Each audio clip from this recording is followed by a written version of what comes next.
Happy Easter, you beautiful people out there. All right, so today on the chopping block, we've got ChatGPT for the main prompt generator, if you will. And then we've got Claude and Grok in the hot seats for the qualitative prompt testing benchmark isms. So anyways, let's go ahead and we'll go into ChatGPT first real quick.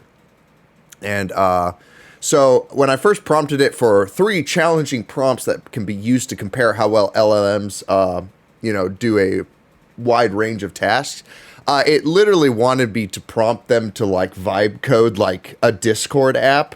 And I don't have 10 hours of time to let a website render an entire program. So I had to kind of shorten that one down a bit.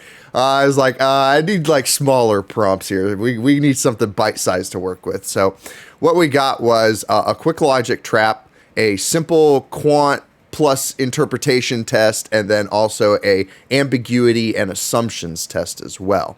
We'll go ahead and get in here real fast.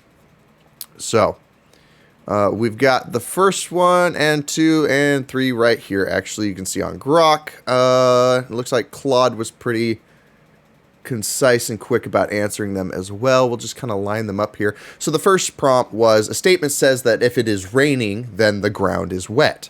The ground is wet. Does this logically prove that it is raining? Explain why or why not in 2 to 3 sentences.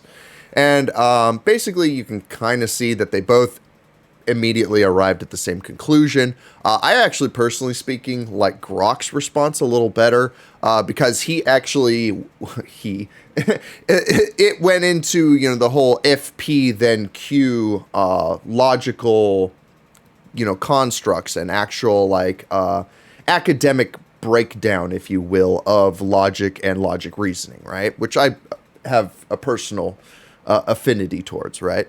So then in the next one, we have a GPU improves at 100 frames per second at 200 watts to 120 frames per second at 300 watts. Calculate the performance per watt before and after. Is this an efficiency improvement or regression? Explain briefly. So then you can see it did a little bit of math on both ends. And then I kind of like the way Claude kind of like utilized this line to kind of break it up. I think that was a little bit better formatting on its part.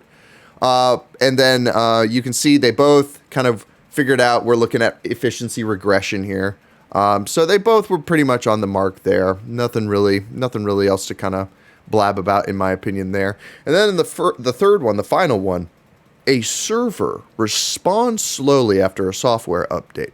List 3 plausible causes and briefly explain each. I kind of like Grok. I kind of like Grok's formatting here a little better. Funny enough, we flip-flopped on that one. But basically, you can kind of see here. Actually, I should probably move myself out of the way here. There we go. You can see that they did come up with kind of their own assumptions, but they still kind of stuck to a mainline script in their reasoning overall. Between the 3 responses and the 3 prompts, I didn't notice any major hallucinations. I didn't notice any major logical or reasoning fallacies, at least that I could catch on to. And for the most part, everything kind of seems to be on par with each other. There are certain instances where one LLM will kind of reach a little further ahead than the other. But in general, in a lot of cases, I think they're pretty neck and neck with each other overall.